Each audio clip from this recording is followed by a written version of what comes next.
ഈ വീടിന്റെ മറ്റൊരു ഹൈലൈറ്റ് ആണ് ഈ ഒരു ബെഡ്റൂം എന്ന് പറയുന്നത്. ഈ ഒരു ബെഡ്റൂം അറേഞ്ച് ചെയ്തിട്ടുണ്ടോ? ഈ ഒരു ബെഡ്റൂമിന്റെ രണ്ട് സൈഡിൽ നമ്മൾ വിൻഡോസ് കൊടുത്തു.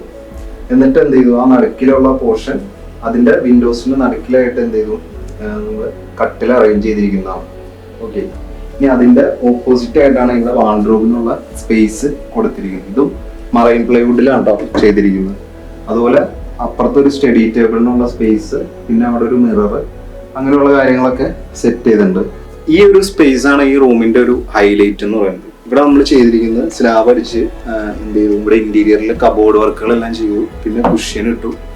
അപ്പോൾ ഈ ഒരു ബേ വിൻഡോയുടെ വേറൊരു മോഡലാണ് ഈ ഒരു പോർഷൻ എന്ന് പറയുന്നത്. ഇവിടെ നമുക്ക് ഒരു ഫ്രീ സ്പേസ് ആയിട്ട് നമുക്ക് ഉപയോഗിക്കാം. അപ്പോൾ ബുക്ക് വായിക്കാം അല്ലെങ്കിൽ പഠിക്കാം, അങ്ങനെയുള്ള കുറച്ച് ഫ്രീ ആയിട്ട് ഇരിക്കാനുള്ള ഒരു സ്പേസ്, നമ്മൾ ബെഡിൽ നിന്ന് വിട്ടിട്ടുള്ള ഒരു ഫ്രീ സ്പേസ് ഇവിടെ നമ്മൾ കൊടുത്തിരിക്കുന്നത് എങ്ങനെയാന്ന് വെച്ച് കഴിഞ്ഞാൽ, ഈ വിൻഡോ കണ്ടോ, ഈ വിൻഡോ ഫുൾ വീതിയിൽ നമ്മൾ എന്ത് ചെയ്യും, ഇവിടെ വിൻഡോയുടെ ഫ്രെയിം കൊടുത്തിട്ട് ഇവിടെ സ്ലൈഡിങ് വിൻഡോ കൊടുത്തിരിക്കുകയാണ് പുറത്തുനിന്ന്. അപ്പൊ പുറത്തുനിന്ന് നോക്കുമ്പോൾ നല്ല ഭംഗിയായിരിക്കും ഈ ഒരു പോർഷൻ കാണുമ്പോൾ. ഈ ഒരു പോർഷൻ ആണ് ഇതിന്റെ പുറത്തുനിന്ന് നോക്കുമ്പോൾ ഫ്രണ്ടിൽ നിന്നുള്ള ഹൈലൈറ്റ് എന്ന് പറയുന്നത്.